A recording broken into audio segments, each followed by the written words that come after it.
नमस्कार. नमस्कार. कुठून बोलताय? गिरगाववरून. गिरगाव म्हणजे कुठे आलं हे? मुंबई चर्नी रोड स्टेशन आहे ना, हां हां. तिथे गिरगाव आहे. म्हणजे गिरगाव चौपाटी ते? हा बरोबर. Okay okay. हां त्याच्या बरं. अपोजिटला राहतो आम्ही. तुमचं तिथे म्हणजे घर आहे का? हो, घर आहे. वा, मग स्पॉटला घर आहे, चांगलं. ठीक आहे ठीक आहे. हा. बरं, हे कोण आहे, लग्नाचं कोण आहे? माझा मुलगा आहे. हां हां हां. आणि काय करतो तो? तो हॉस्पिटलमध्ये कामाला आहे, SR मेहता, पिंक हां सर्कलला. हां. पगार वगैरे किती आहे? 30,000. 30,000. आणि शिक्षण काय झालं त्याचं? B.Com. B.Com. TY B.Com. हां. आणि कास्ट कुठली आहे? हिंदू सोनार.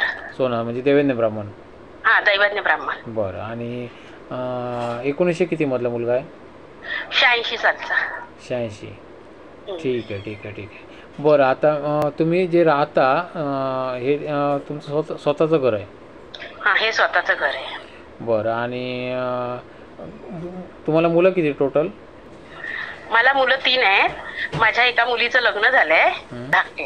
हां हा, आणि एक मुलगा आहे, दुसरा ह्याचा भाऊ. हां. तो लहान आहे? हा, तो लहान आहे. बरं. मग या मुलाचं लग्न करायचं आहे आणि लहान भाऊ आहे आणि एका मुलीचं लग्न झालं. बरं. आणि आई वडील काय करायचे मुलाचे? मुलाचे आई वडील आम्ही घरीच असतो आता. ते वडील सोनार काम करायचे. सोनार काम करायचे.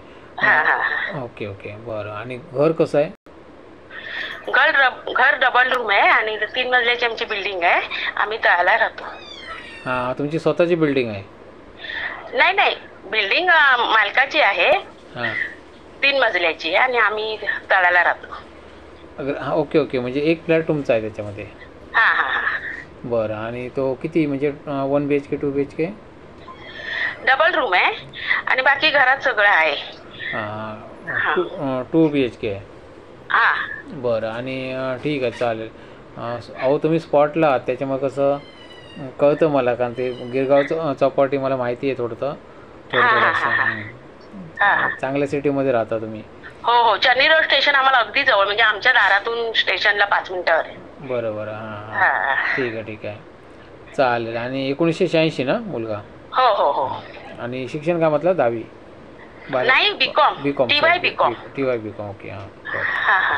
बरं ठीक आहे. आणि ओके. मित्रांनो, इथे लक्ष द्या, कारण जर तुम्हाला काय हे पाहिजे का, सोनारच पाहिजे?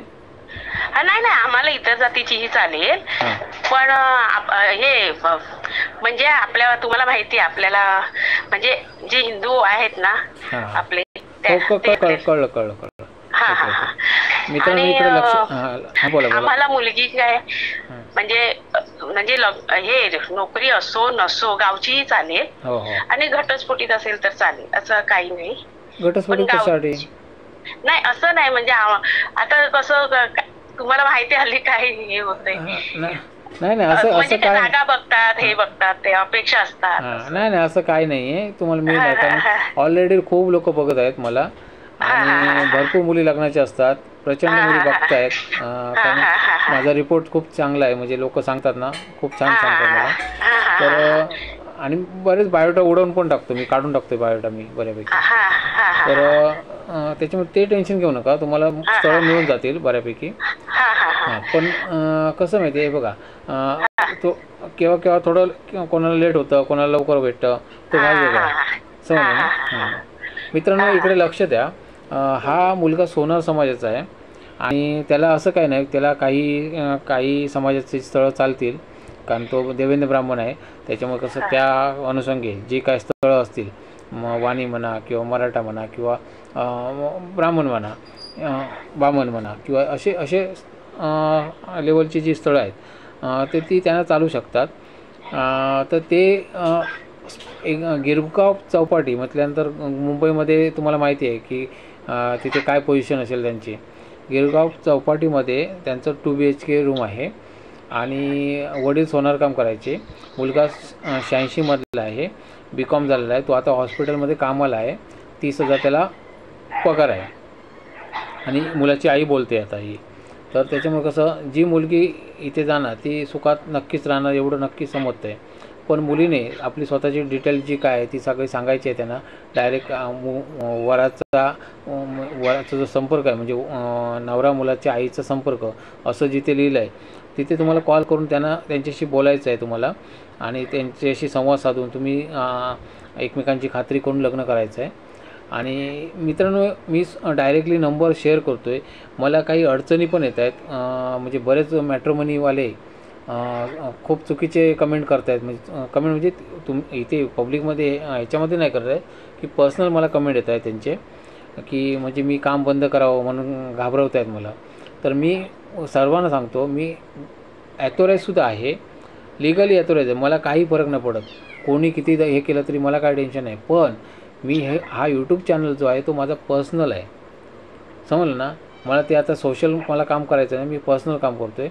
सोशल खूप केलं मी, तर त्याच्यामुळे कसं की हे पर्सनल काम करतो आहे, मला काही फरक पडत नाही. मी जे काम करतो आहे ते चांगलं आहे, मला सपोर्ट पण चांगला आहे बऱ्यापैकी. लोक सपोर्ट करतात, लोकांनी आशीर्वाद मला दिलेत, बऱ्यापैकी कमेंट छान छान कमेंट आहेत मला. पण काही लोकांचे आता धाबेदार आणले आहेत, म्हणजे याचा अर्थ काय, त्यांचं इन्कम बंद होणार. जे नको ते धंदे करणारे लोक आहेत ते मला त्रास देत आहेत. तर त्याच्यामुळे जर कोणाला असे फोन वायफळ आले तर समजून जायचं की त्यांचं पुस्तक बंद होणार आता, त्याच्यामुळे ते फोन करत आहेत.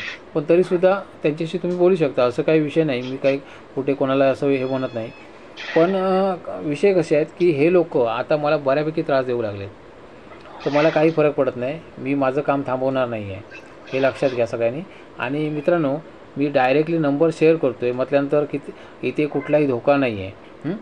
आणि नवऱ्या मुलाच्या आईचा संपर्क इथे सांगितला आहे बघा, त्यांना डायरेक्ट कॉल करायचा आहे तुम्ही आणि डायरेक्ट जी काय हे आहे ती तुमची माहिती एकमेकांना शेअर करायची.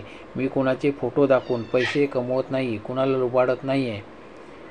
मी जर लुबाडलं असतं तर कोणाचे फोन नंबर शेअर केले नसते, हे लक्षात घ्या.